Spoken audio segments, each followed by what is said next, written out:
Hi guys, this is Hirosaki. This story is all about what if Naruto was secretly overpowered. What if something made Naruto the dead last that everyone sees him as? What if he really wasn't as weak as he seemed? The true Naruto, unleashed upon the shinobi world.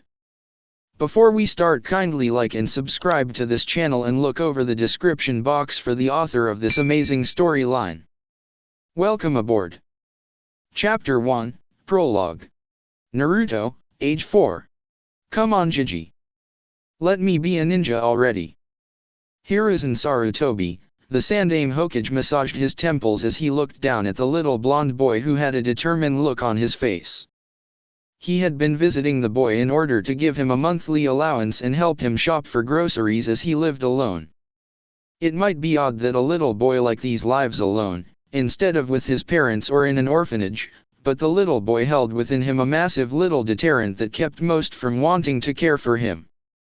Naruto Uzumaki held within him the ultimate Biju, the Kyuubi no Yoko.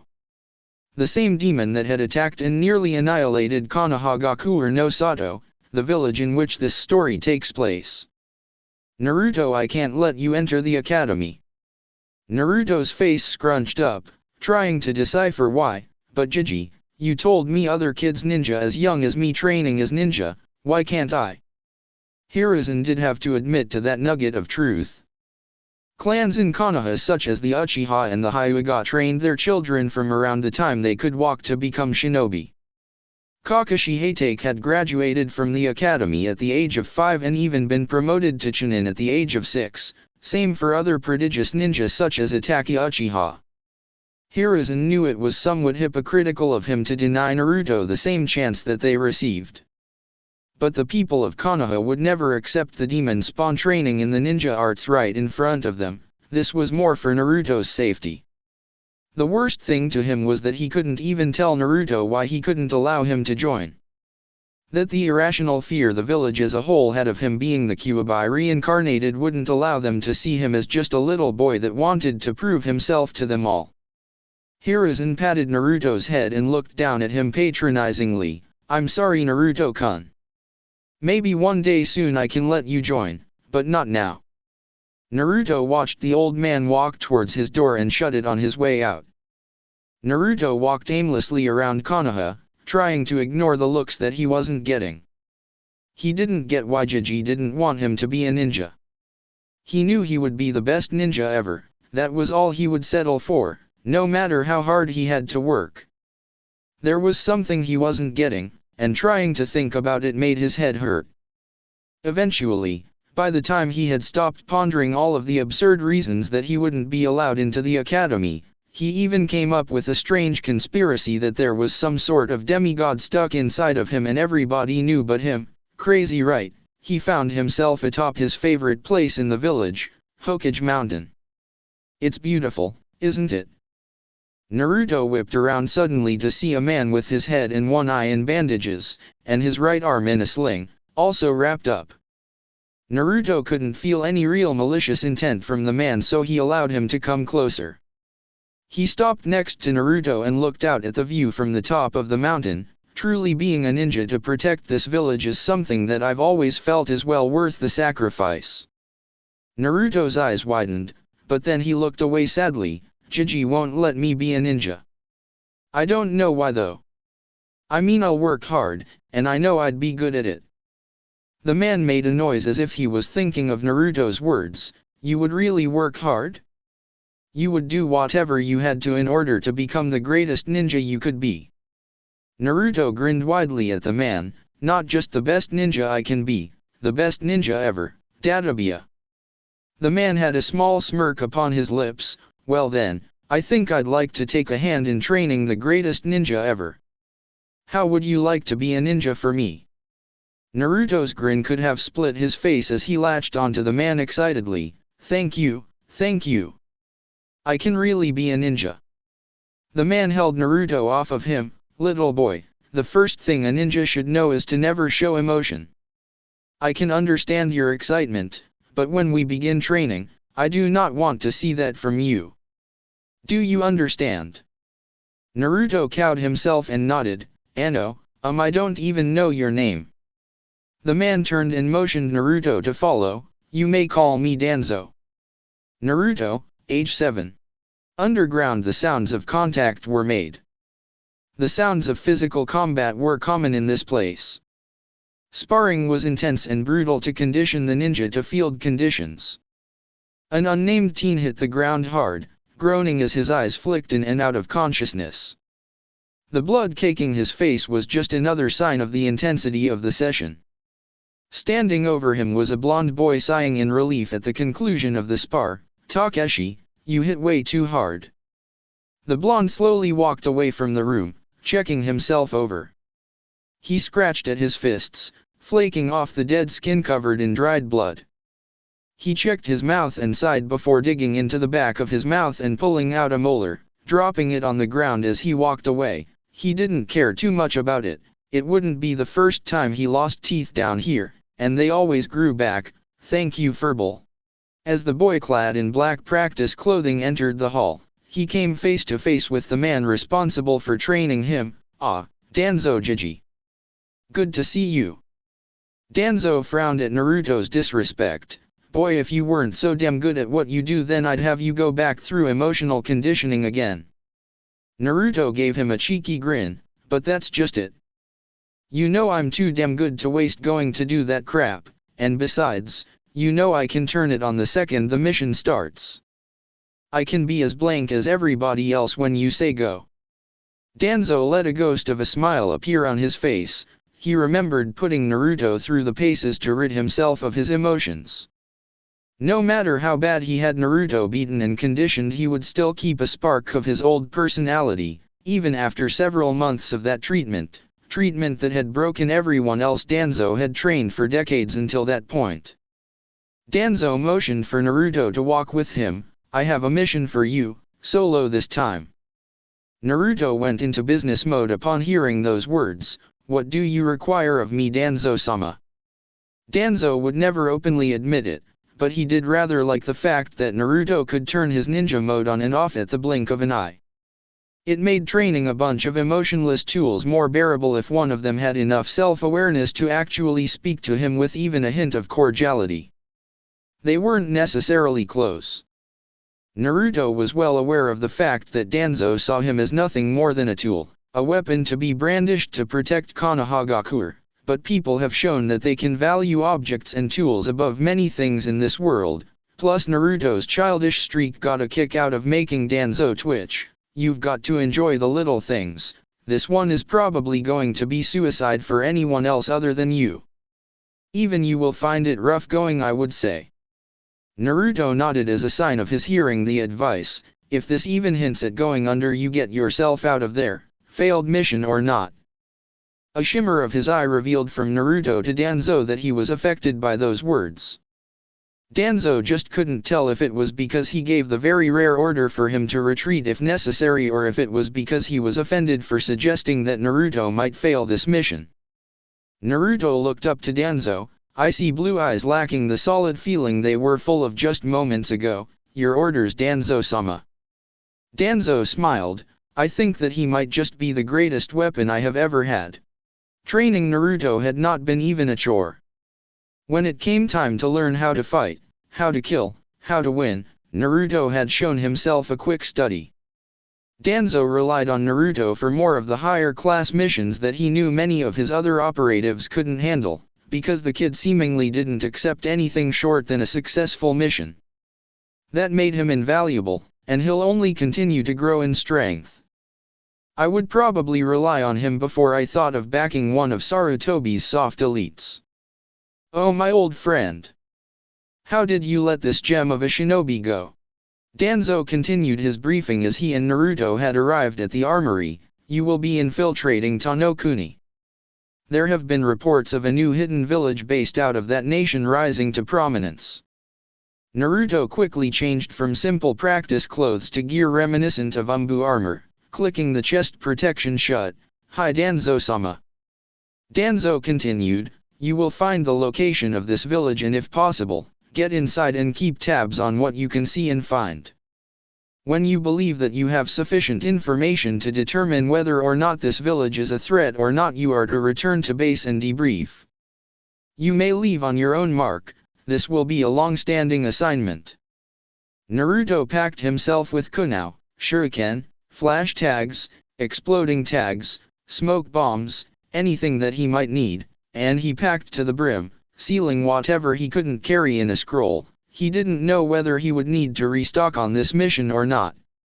Upon his completion of arming his person, he turned to Danzo and bowed. I will leave as soon as possible, Danzo-sama. You will hear from me upon my return. Danzo nodded. By your leave, Uzumaki. Naruto stood and walked from the armory, ready for his next assignment. Naruto slipped his mask in with his combat gear, as he had replaced it all with simple street clothes as he had to keep up his appearances. Any was the opportunity that Sarutobi never gave him. He knew all he needed to do to prove his worth as a ninja was a chance, and when that chance was given, he took it. 1 year later, border of Hinokuni/Tanokuni. An explosion drew Jiraiya's attention away from returning to Konoha. He had just gotten through going through Tanokuni looking into rumors of a new hidden village rumored to be called Otagakur. After finding enough to bring back to the Hokage, he made a hasty retreat to the border, and from the sounds of things he wasn't the only one. Jiraiya eventually found himself on the heels of a blur in the darkness. Jiraiya slipped into the shadows of the trees to speed ahead of the fleeing mystery shinobi.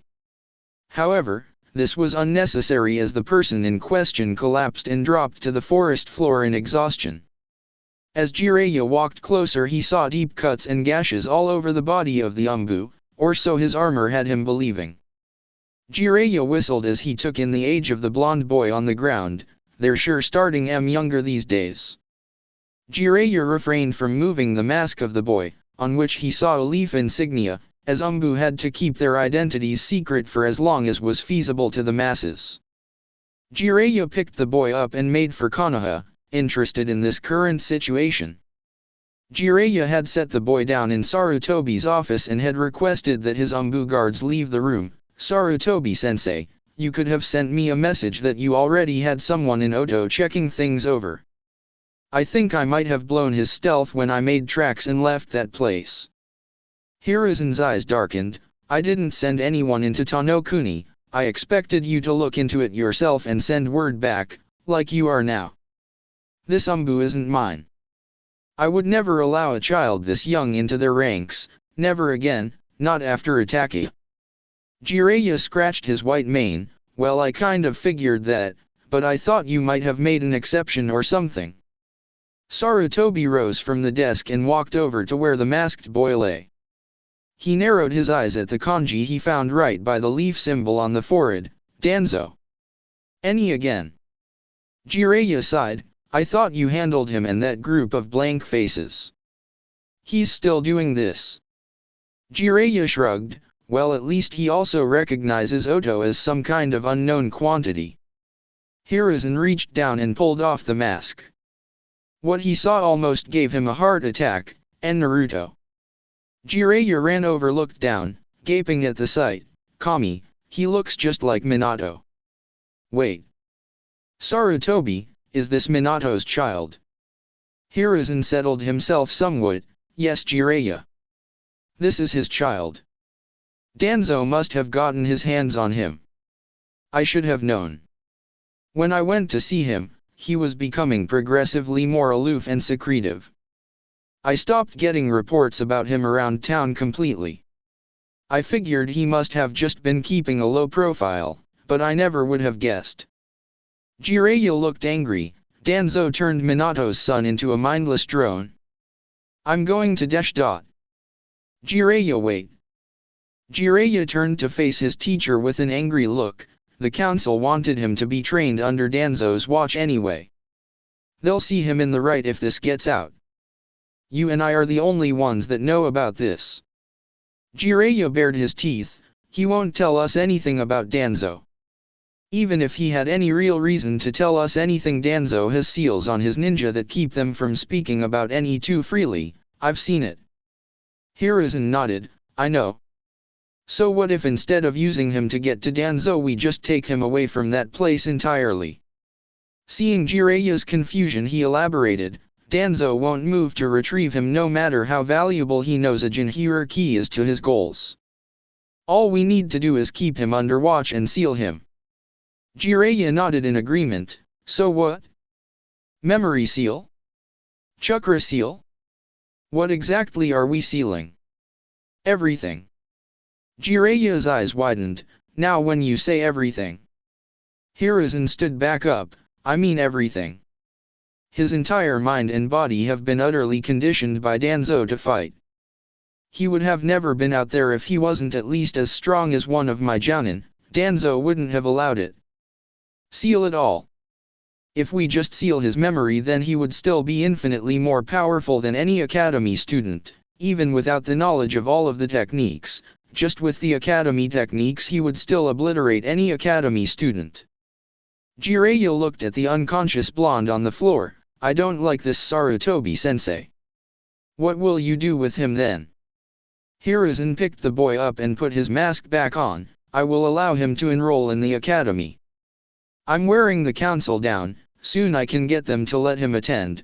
Him staying off of their radar has helped considerably. Jiraiya followed Hiruzen down to the depths of the tower to commence with the sealing of the young boy. Any base, Konohagakuer. The sound of a door shutting sounded through Danzo's speakers on his desk. The injured man put his face into his hand and groaned, Uzumaki. Damn it. Jiraiya. How was he to know the wandering sage was in Oto as well?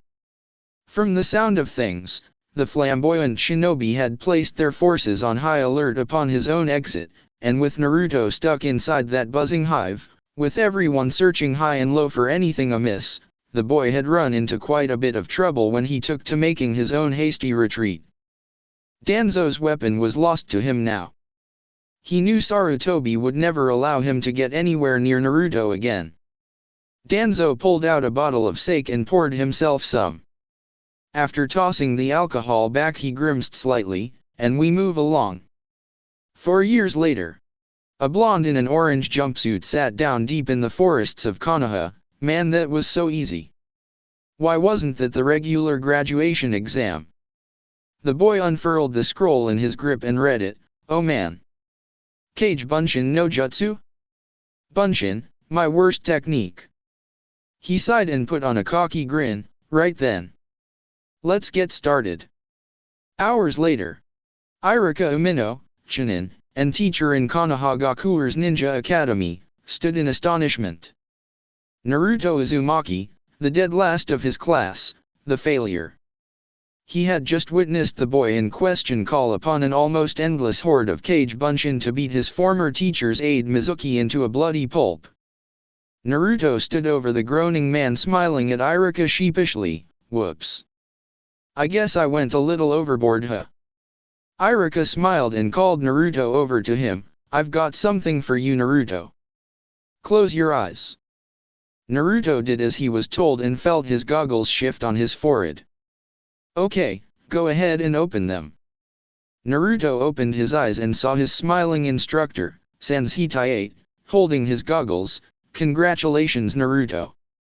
You graduate. 6 months later, forests outside of Konohagakuer. Naruto was smashed back by Gaara in his monstrous form. Naruto sailed through branches until he landed against a tree and slumped against it. Naruto grunted in pain as he sat up to look at the insane Suna ninja. Gaara had a maniacal grin on his half-demonic face. You are weak, Uzumaki. You lack power. Sasuke landed on Naruto's branch, looking worse off than Naruto himself was with strange black markings on the right side of his body. Naruto, get out of here. Get Sakura and run, I'll handle this guy.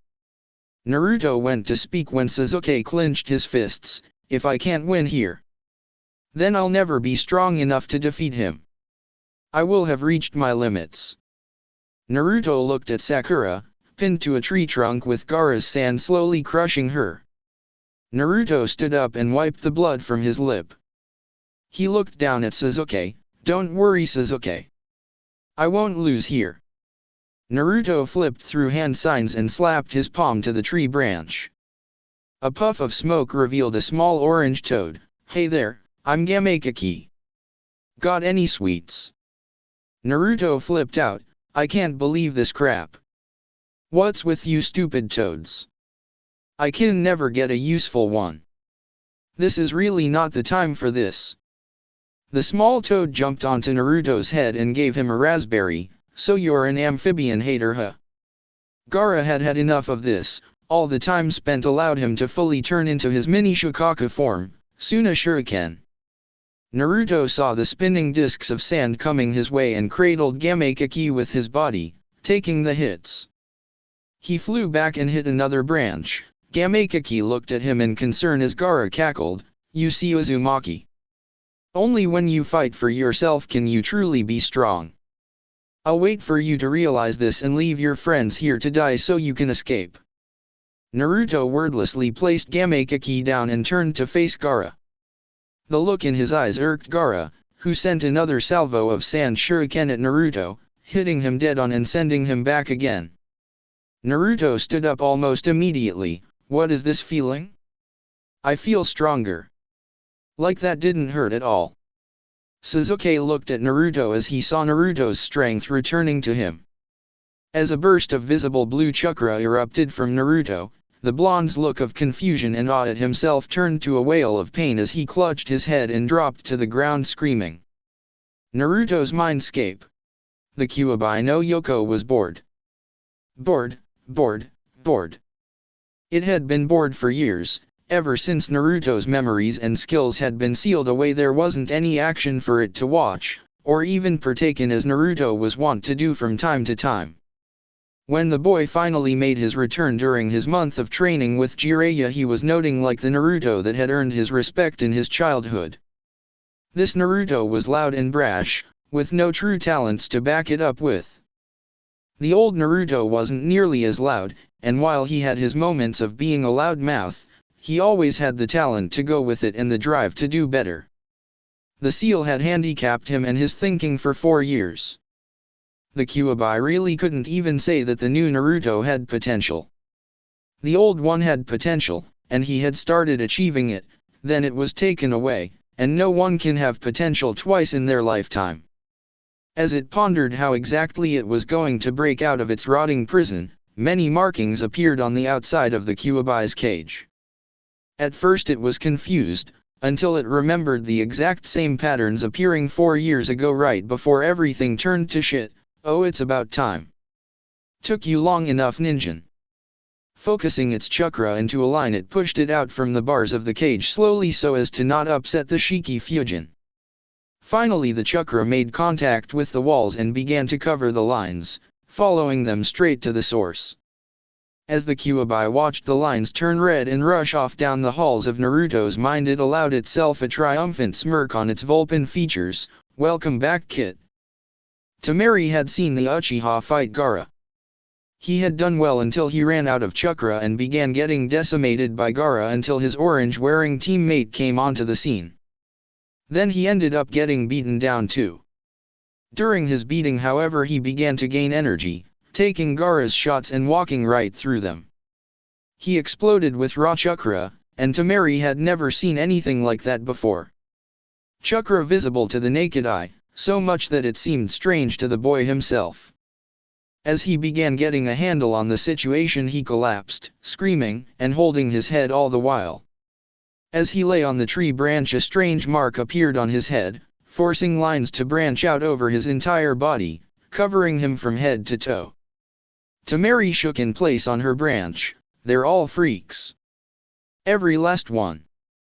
The lines suddenly turned red as a massive pressure filled the immediate area. It didn't feel evil, malicious, angry, or anything.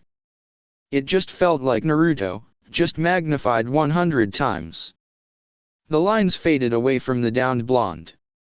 All attention turned to him as he groaned and stirred on his belly. He quickly snapped to his feet and looked around his own body, flexing his fists and shaking out his legs.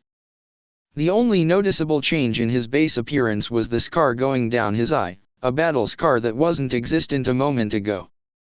He had an angry sneer on his face before he shook his head pitifully. Kami, I suck. I'm as weak as a kitten like this. What happened to me? I'm confused. Sasuke looked up at Naruto. It was the same kid that had been there a second ago, and yet it wasn't. He looked like Naruto, but he didn't move like Naruto. He moved like he was coiled and waiting to strike, as if he expected an attack coming from anywhere. His eyes were the same bright blue like Naruto, but now they had more in them than just the infinite brightness they usually held. It was still there, but there was more that Sasuke couldn't quite see. He was as calm as they came. You wouldn't even know that he was preparing to get into a fight from looking at him, and he looked out at Gaara without fear, anger, interest, or anything, and he accentuated this by sighing and speaking his next words, "All right Gaara. I don't know what the hell is going on with me right now. I have an idea, but I need some damn answers, but to do that I need to go back to Konoha. I need to go back and end this invasion and you're in my way, so, it's time to get you out of the way." Chapter 2, Naruto's Real Ninja Handbook. Naruto's head was splitting. The rush of memories returning to him in that instance gave him the mother of all migraines, and the dueling memories of his time in Eni and the memories that he assured himself were implanted somehow weren't helping at all either. After hearing the confidence in Naruto's voice ring out in the forest, Sasuke spoke up, "Naruto. What happened to you? What's going on?" Naruto looked down at Sasuke with one eye and back up at Gaara. "You know, I'm not entirely sure myself. Right now, I feel like crap, but compared to the way I've been feeling for the last 4 years I feel amazing. It's hard to explain." He grunted, "It's not important right now. I have to beat his ass, hustle back to Konoha and find someone, like Danzo or something, that can explain all of this to me. So here's what we're going to do. I'm going to attack him, and you aren't. Now commencing operation, beat Gaara's ass." Sasuke had a myriad of questions running through his head at this point. What happened to the dobe? Who is Danzo? What the hell does he mean I'm not fighting? Gaara heard his voice speaking to Sasuke the entire time and cackled to Naruto across the trees, "You aren't strong enough, Uzumaki. Leave them behind and run. Nothing has changed, you still don't fight for yourself." Gaara flung more sand shuriken at Naruto, who scoffed and grabbed Sasuke by the back of his collar and ducked and weaved out of the way of the projectiles. After he had gotten through them all, he dropped Sasuke back on the branch and scoffed, "Pathetic. I'm slow as dirt. Did my muscles atrophy or something? I became a ninja anyway, which means I should be conditioned like a genin. I should have kept my speed at least." Gaara looked at Naruto looking himself over after dodging with Sasuke. This angered him. It was like Naruto was ignoring his existence, just like everybody else, just like everybody else. "Don't ignore me." Gaara had mouths appearing all over his body as he took a deep breath and released it ahead. Futon, Mugen Seijin de Tapa, Wind Release, Sandstorm Devastation. Gaara released a massive blast of air in a sandstorm in Naruto and Sasuke's direction, tearing off branches and cutting into the bark of trees. As the wind died down, Gaara couldn't see Naruto or Sasuke, no sign of either. "It's a shame." Gaara turned around to see Naruto standing behind him right before Naruto's fist lifted him off of the branch and sent him crashing to a lower level. Naruto crouched on the branch and watched Gaara try to stand. "You had a defense that only the fastest could bypass and only the strongest could breach, and what do? You cast it away for raw power when things get a little tough. Raw power can only overwhelm skill and finesse in extreme qualities." Naruto pointed at Sasuke, who was over by Sakura, Pakun, and Gamekaki. "You beat him in this form because he was already burned out when you transformed. He used Chidori twice here, once during your fight in the stadium, and I'm sure he tested it one time when he and Kakashi were late. If he had more shots then you wouldn't have won."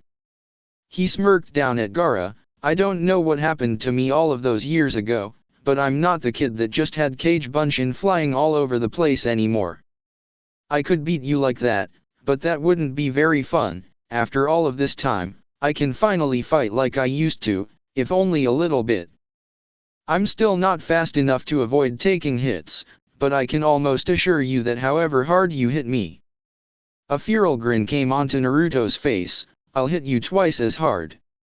So let's see who can still stand up when this is all over. Naruto's hand moved unconsciously to his back before he pulled it down, clicking his teeth.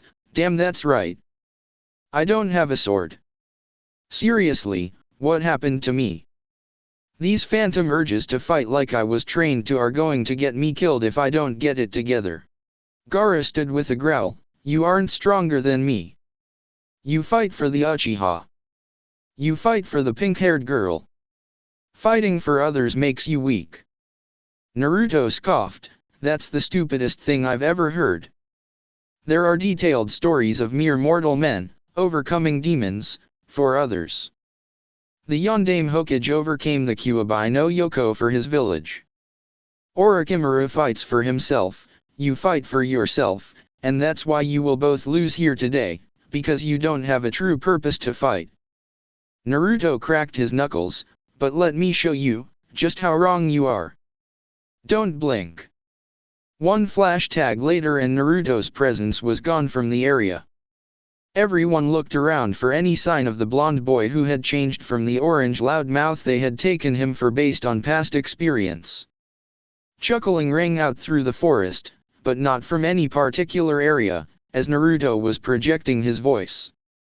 That little sandstorm from earlier wasn't a futon jutsu.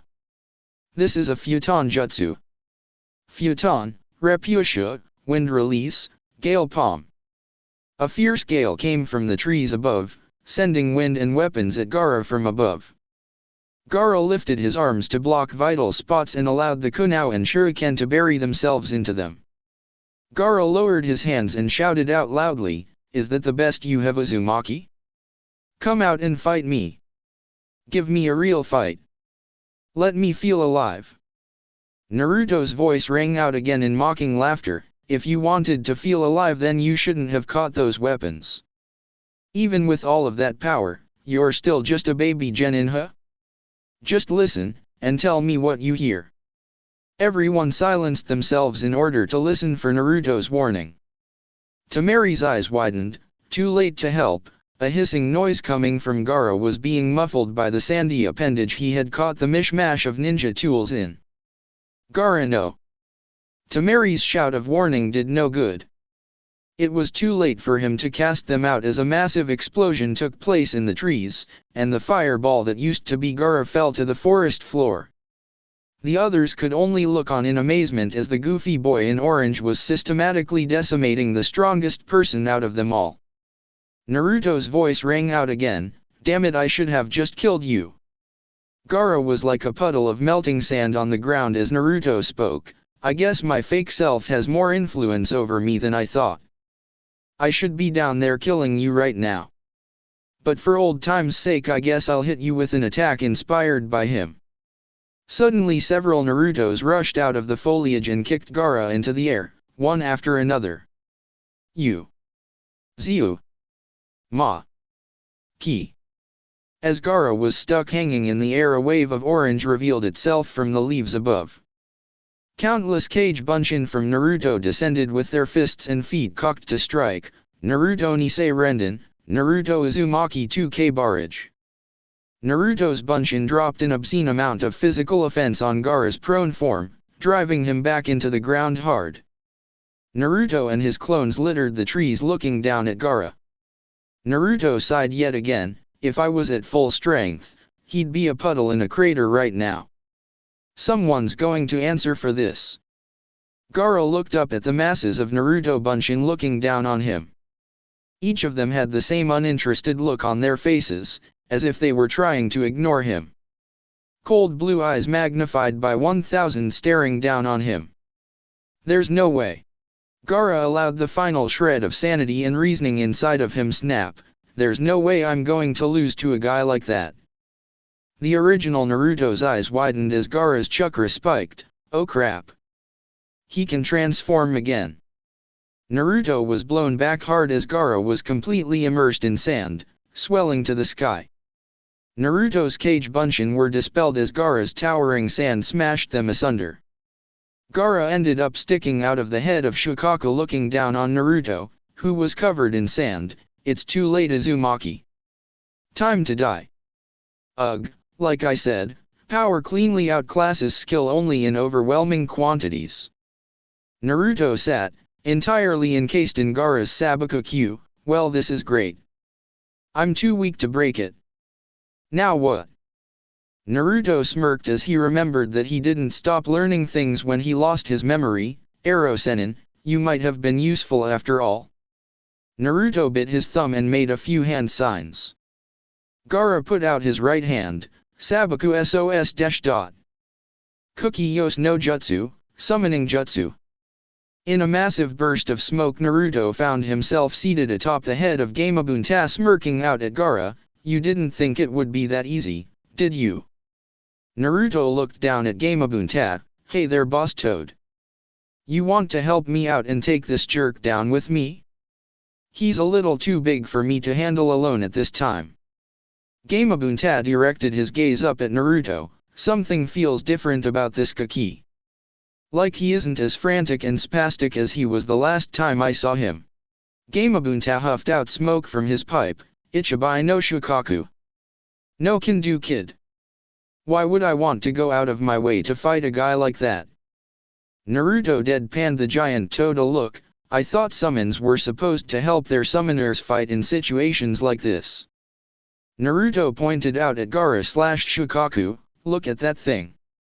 If you don't help me, then I'll end up a bloody smear on the bottom of its foot for sure. Gamabunta laughed. Tough. We haven't even had a drink yet. I can't accept you as my summoner until we share a drink together. Naruto glared down at him. You'd better be the one supplying then. Because my genin ass can't afford enough liquor to get you even slightly buzzed. Gamekaki then appeared and landed on Naruto's head. I'll help him out, Pops. I like this kid. Gamabunta looked at the smaller toad in surprise. Gamekaki? What on earth are you doing here?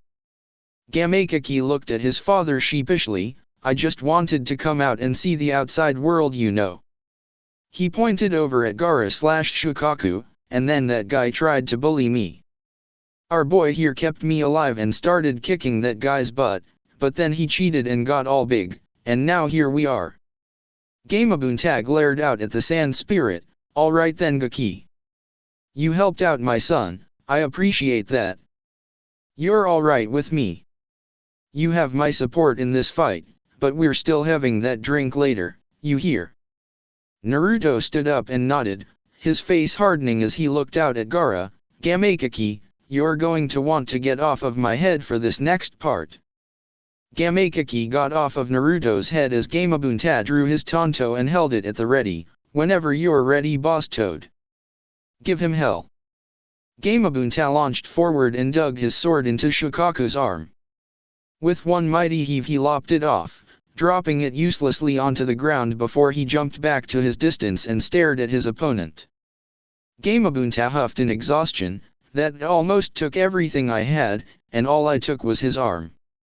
Naruto smirked down at Gamabunta. Wow, and I thought I was out of shape. I've been out of full commission for 4 years, what's your excuse? Gamabunta eyed the boy. Watch it, brat, or I'll squash you. The smile disappeared from Naruto's face as he looked back out at their mutual foe. Kill me later, we still have a problem. Gaara looked at Naruto excitedly. Interesting. Interesting, Naruto Uzumaki. I like this, this is a fantastic battle. Gaara brought his hands into the ram seal, Tanuki Niiri no Jutsu, feigning sleep technique. Shukaku's star-shaped pupils spun wildly and he yelled to the sky, I'm free. Naruto kept an impassive face. He just made this a lot more difficult, didn't he? Gamabunta nodded with the boy on his head, and why wouldn't he? Alright, let's try something here. Shukaku inhaled deeply. Futon, Ronkyudan, wind release, drilling air bullet. He launched a massive air ball at Gamabunta, who prepared his own attack, Sutan, Tepidama, Water Release, Liquid Bullet. Naruto flew through his own hand signs, Let's give you a boost Boss Toad, Futon, Daitapa, Wind Release, Great Breakthrough. Naruto let out a massive crushing wind that sped up Gamabunta's Water Bullet, forcing it to obliterate Shukaku's attack on contact. It continued on to collide with the demon itself, knocking it off balance and sending it to the ground. Sasuke was watching the fight with envy. Naruto had seemingly hit some mental switch in his head, and now Gaara couldn't even touch him. What kind of power is this? This Naruto is completely different from the one I've been working with for so long. Temari was completely overwhelmed. She had left to find Kankuro after Gaara had fully transformed and returned, thinking that Gaara had killed Naruto and moved along towards Konoha. She wanted to bypass him entirely and avoid his killing spree. When she returned, she was shocked to see that Naruto was not only still fighting, not only forcing Gaara into a full posse Zion, he was winning. She and Kankuro had to check to make sure they weren't dreaming. This boy, he isn't normal. How can he keep pace with Gaara? Naruto looked down at Gamabunta. So how do we end this? Gamabunta was impressed by Naruto boosting his attack. He knew it would have been a stalemate otherwise. This really isn't the same kid from last week. Gamabunta remembered that Naruto had asked him a question. We need to wake up the host. The boy on his head, you need to wake him up. Naruto frowned and grunted, killing him would be easier. Way easier, we can just pepper him with big attacks until Gaara's a big red blotch on his forehead. He's totally exposed. Gamabunta chuckled, that's ruthless Kaki. It's an idea that would give us more problems than answers, though I'm afraid. Killing the medium in the midst of a full possession could end up with the demon being freed. It already has a form to go with its soul, so it wouldn't need the host in that instance. The blonde nodded, okay, so wake him up it is then. He furrowed his brow in thought, but all of my attacks that I could launch from here can kill him. I need you to get in close so that I can wake him. Gamabunta looked at his hands. These webbed hands of mine aren't much for grabbing a hold of things. How do you suggest I get him? Naruto scoffed, I said get close, I didn't say grab him. I can reach him myself, don't you worry. Gamabunta prepared to charge, as Shukaku reached an upright position once more. Naruto closed his eyes to get in touch with his inner demon. Naruto's mindscape. Naruto appeared in the sewer of his mindscape in front of the Kyuubi's prison. Naruto looked around and shook his head, Kami, this place is a dump. I didn't leave this place looking like this. Demonic laughter rang out from behind the bars in front of him. No you didn't ninja. Whoever placed the seal on you messed with your mental functioning and reverted your mind into a dump, as you can plainly see. Naruto nodded, so will it get better? Because this is seriously depressing. Wait, seal? There was a seal on me. Yes kid, if your mind goes back to the way it was before 4 years ago, then your mindscape will return to its former state. The Kyuubi turned serious at this point. There was a seal placed on you after your disastrous mission to Otagakure. I can't tell you who did it because I was unconscious from using so much chakra to heal your wounds and keep you going until you reached the border. I woke up here, again. Needless to say, I wasn't too happy. Naruto laughed slightly, so that's why you were so pissed off when I showed up here last time. You tried to freaking eat me, you know. Why didn't you say anything? Kyuubi huffed and sat down on its haunches, letting its snout touch the floor. First of all, would your other self who had been taught to mistrust me, believe me in the first place? If I had tried to tell you about it, I would have been harmed by the seal, as would you. It was a memory seal. Whoever placed it on you placed many others on with you that coincided with one another. You forcibly broke one, the chakra restrictor, and allowed me to force a chain reaction with the rest of your mental seals to free your mind. Naruto smiled at the massive kitsune. Well, I guess I owe you one soon then. But right now, could you give me a shot of your chakra for old time's sake? I need to smack down your comrade Shukaku without killing his host. The ground in Naruto's mind rumbled as the Kyuubi jumped to its feet, tails waving behind it excitedly. Really? You need my help again after so long? Alright then kid. Why not? I just wish I could experience the fight through your eyes and other senses like I used to. Naruto smirked as the red chakra engulfed his body. Well, after we survive this, I'll set up my mind the way it used to be so you can. It's the least I can do. I missed being so badass. Naruto slowly faded from his mindscape as the Kyuubi lay back down on the ground. I did too kid, I did too. Naruto's eyes shot open as his body filled with the Kyuubi's chakra. Almost simultaneously Gamabunta charged at Shukaku. As the two massive creatures got closer, they both shot off their projectile attacks again. Naruto judged the distance just as the smoke from the collision of attacks rose. This is close enough, I guess. Naruto crouched deeply and propelled himself high over Gamabunta's head, leaping over the explosion and posturing himself above Shukaku's head. Naruto hovered overhead for a second before forcing wind chakra out through his hands, accelerating his descent. This is going to be amazing. Naruto fell at high speed aiming for Gaara, who was stuck sleeping on Shukaku's head. Wake up, you pasty bastard. Naruto delivered a double stomp right to the top of Gaara's head, driving him completely through the Shukaku figure, forcing it to collapse on itself as they crashed to the ground amid a deafening roar as the sand crashed around the trees. Gamabunta stood slack-jawed at Naruto's vicious/reckless attack on Shukaku. The kid jumped from the relative safety of his head, 30 feet higher than he already was, towards a crazed homicidal demon. The more amazing thing was that it actually worked. He hit Gaara with the force of his body weight focused into his feet from 30 feet above his head, making the impact more intense by using wind chakra to send him down faster. After the attack, he softened his landing considerably after he destroyed the Shukaku as he landed in sand that had been tenderized by his previous attack. Gamabunta was broken from his musing by his son. I like that kid Pops. He's insane. Can I hang out with him more often? Gamabunta chuckled. If he allows it, Gamakaki. Jiraiya sure picked an interesting one this time. I'll be watching you, Naruto Uzumaki. Naruto stood up and shook the sand off of his body, dragging Gaara out with him and dropping him on the ground, watching him look up at him in fear. Stay away from me. I don't want to die. Naruto slapped Gaara across the back of his head. Act like a shinobi, dammit. We deal in death for a living. Besides, I'm not going to kill you. You're a weapon like me. He dropped Gaara onto the grass and walked away slightly. You're a weapon that I broke already. And while you can be repaired, most of the time a repaired weapon is easier to break a second time around.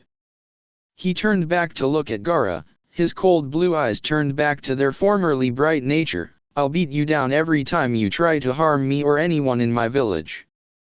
Because only when you fight to protect and defend others can you be powerful and find the strength to push beyond your limits. Naruto looked up to the trees. Sasuke. The Uchiha in question landed by his side. Is Sakura-chan safe? Was I fast enough? Sasuke nodded. Yeah, Naruto, you saved her. Naruto looked back at Gaara just as his siblings landed and prepared for a fight. Naruto shook his head at the two Suna ninja. I just beat the guy that terrorized you since he was 6 and I still have enough chakra that I'm gonna sprint back to Konoha and finish up the battle there. You both already got your asses kicked by this guy and Shino and he looks like he's ready to go another round. Do you really think you can beat us if you were stupid enough to attack us?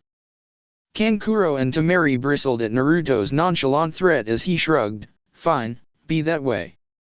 We'll just knock you out and drag you to the village, and by we I mean them. Naruto pointed behind them as two Kage Bunshin bashed them in the back of their heads with the blunt end of their kunao. Naruto looked back at Sasuke. Alright team, go get Sakura-chan and Pakun and we'll get out of here. We still have a battle to fight. Sasuke went to gather up Sakura as Naruto took to tying up the Suna ninja and hoisting them up on his and his Bunshin's shoulders. As they set off through the trees, Naruto mentally berated himself. How could I let myself be caught? Damn it. If I had never been sealed, then I would have been able to warn Danzo that Orochimaru was planning an invasion and amassing forces. I hope things aren't as bad as they seemed at the stadium. Konohagakure, around the center of town. Jiraiya stood atop the head of his massive toad summon as he watched Konoha forces engaging the Suna and Oto forces. Despite the fact that they had driven the enemy out of heart of the city, the enemy had been putting up a dogged fight. Suddenly Ibiki landed atop the toad's head. Jiraiya-sama. Jiraiya put up his telescope and turned to face him. Ibiki, report. Jiraiya-sama, our forces were caught in several ambushes as they chased the enemy forces out of the village. They ended up getting caught in a crossfire by some of Otogakure's ninja they had held back. Jiraiya groaned. They would win, but such an unnecessary loss of life was unsettling. Just as he was about to try and switch the topic, he saw Ibiki smile, but when they were closing in on our forces, they ended up getting sacked by a lone ninja of Konoha, wearing bright orange. If they saw correctly, he was moving too fast for some of them to catch. Jiraiya's eyes widened. There's only one kid I know that is colorblind enough to run around this place in orange. Ibiki nodded. At the same time, a Kage Bunshin of Uzumaki and Sasuke Uchiha arrived at the hospital with their female teammate. And on the other side of town, he delivered the children of the Kaze Kage to a makeshift POW site, in good condition too. Ibiki scratched under his bandana. I saw how good the kid could be during his fight with the Hyuga, but I never would have guessed that he was good enough to take down a squad like that. Ibiki, you shouldn't talk about me like I'm not there. They both whipped around to see Naruto tapping his foot impatiently. Although I guess you didn't know I was here. Geez, if I was an assassin, you'd both be dead. Jiraiya looked at Naruto oddly. He couldn't sense his usual restless aura, and he had snuck up on him. Kaki, what happened to your jacket? And what's with that scar on your face? Naruto had ditched his orange jumpsuit jacket and left himself in his black t-shirt. I tossed that bulky piece of crap so I could move faster to get here without much trouble. And I got this scar years ago. Someone put a bunch of seals on me that did a lot of stuff to me. Hiding that scar must have been one. Naruto saw Jiraiya flinch when he spoke about the seals. We can talk about that later. We will talk about that later, Dadabiya. Ibiki gasped as he looked out over the buildings and saw Orochimaru being whisked away by the sound for. Naruto growled and crouched down like a track runner, preparing to take off in hot pursuit until Jiraiya grabbed his collar. You're not fresh, kid. You can't take Orochimaru and his entire force of bodyguards alone. Naruto looked at him blankly. I'm not alone. You should be as strong as he is, right? And Ibiki can help me beat his entourage and help you. If he's running away, then that means he knows he lost today and he might be hurt. We can turn his retreat into a rout and finish this here. Jiraiya was about to respond just as a cloaked Umbu landed on the toad, bowing to Jiraiya. Jiraiya-sama, it's about Sandaime-sama. Jiraiya grinned widely. So Sarutobi-sensei sent the old snake back to his hole, did he? The Umbu flinched under his mask.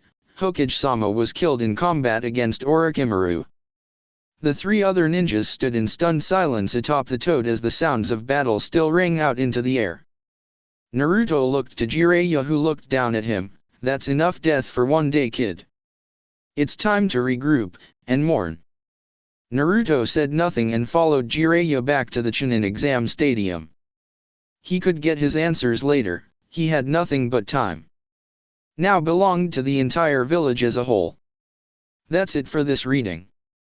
Hit like and subscribe for a free ticket pass going to the different worlds of anime fanfictions. Looking forward to having you on board again.